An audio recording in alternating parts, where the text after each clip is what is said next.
Every day, Sir Topham Hatt came to the station to catch his train. "Hello," he always said to Thomas. "Don't let the silly freight cars tease you. Remember, you have an important job as a special helper in the train yard."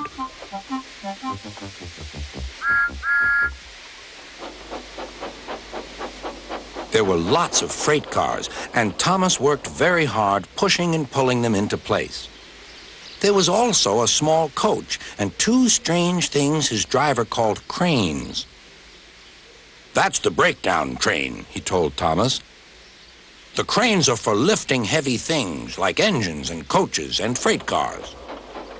One day, Thomas was in the yard. Suddenly, he heard an engine whistling. "Help! Help!" A freight train came rushing through much too fast. The engine was James, and he was frightened. His brake blocks were on fire. "They're pushing me! They're pushing me!" he panted. "On! On!" laughed the freight cars, still whistling, "Help! Help!" Poor James disappeared. "I'd like to teach those freight cars a lesson," said Thomas the tank engine. Soon came the alarm. "James is off the line! The breakdown train! Quickly!" Thomas was coupled on, and off they went.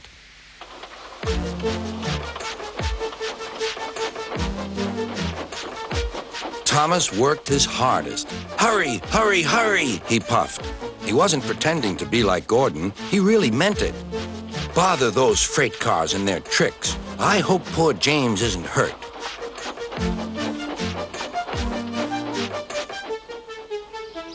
James's driver and firemen were feeling him all over to see if he was hurt.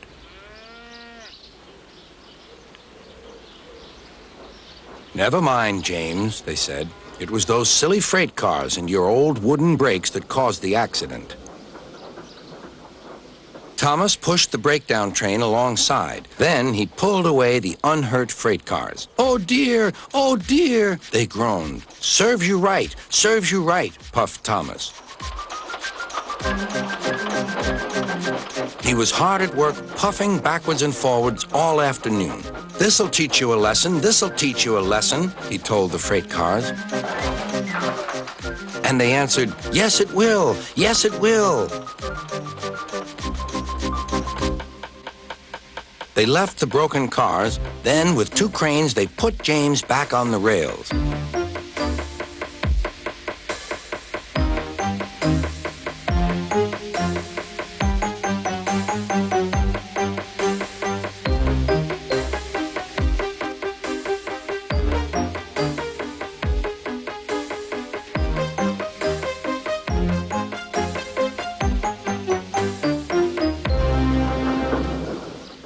He tried to move, but he couldn't, so Thomas helped him back to the shed.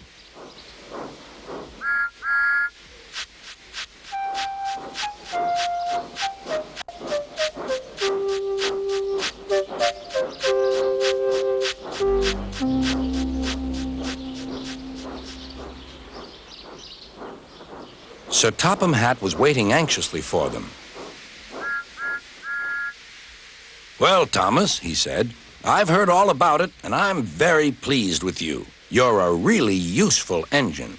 James shall have some proper brakes and a new coat of paint, and you shall have a branch line all to yourself."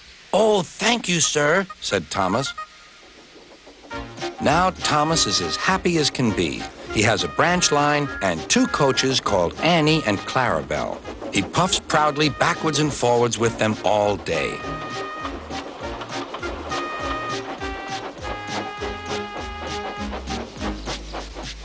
He is never lonely. Edward and Henry stop quite often and tell him the news.